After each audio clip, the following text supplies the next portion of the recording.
Cher président de région du Grand Abidjan, chers collègues pasteurs des dites régions, que la grâce et la paix de notre Seigneur et Sauveur Jésus-Christ soient votre partage.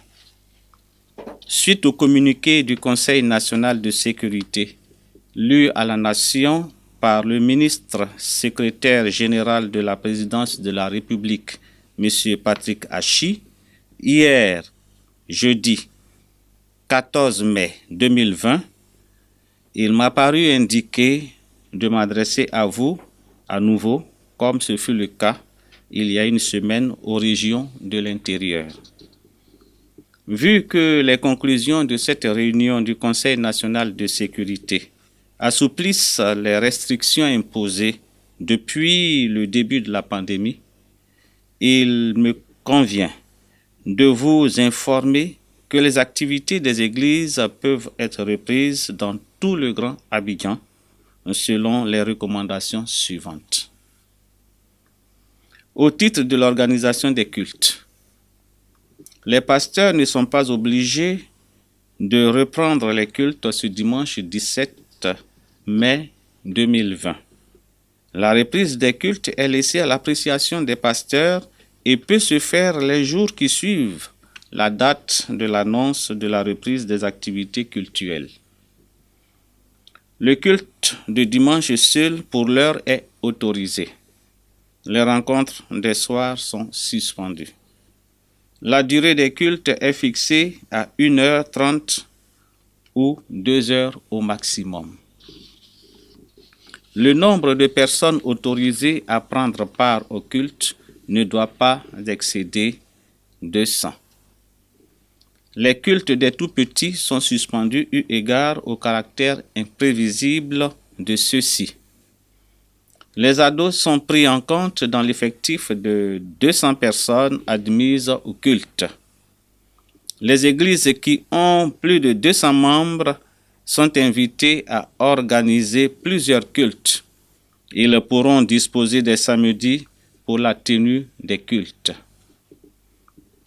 Les cultes doivent être programmés selon l'organisation propre à chaque assemblée locale, en cellule, en comité, en famille, etc., afin de permettre à chaque fidèle de prendre part au culte. Il faut espacer les cultes d'au moins 1 heure d'intervalle et désinfecter les locaux entre les deux cultes. La Sainte Seine est autorisée, mais l'organisation pratique est laissée à l'appréciation de chaque assemblée locale dans le strict respect des mesures de prévention de la COVID-19.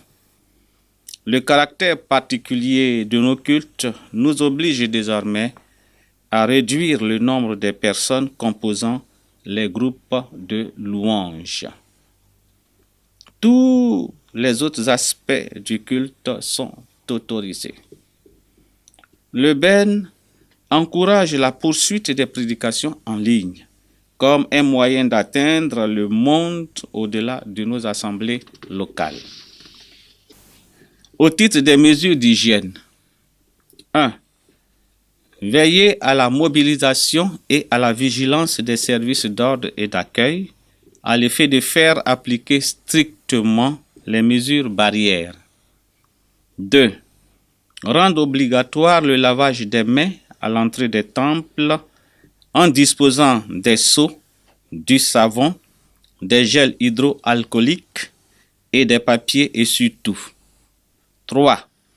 Rendre obligatoire le port de cache-nez dans les temples et que les églises en disposent davantage pour les mettre à la disposition des chrétiens qui en auraient oublié. 4. Veiller au respect de la distanciation physique d'1 mètre entre les fidèles pendant les cultes. 5. Déconseiller les accolades. 6. Commettre une personne portant des gants en charge de la manipulation des poignées des portes des temples climatisés pour la gestion des allées et venues des fidèles. 7. Veillez à la désinfection des salles entre les différents cultes. 8. L'utilisation des micros lors des interventions doit faire l'objet de soins particuliers.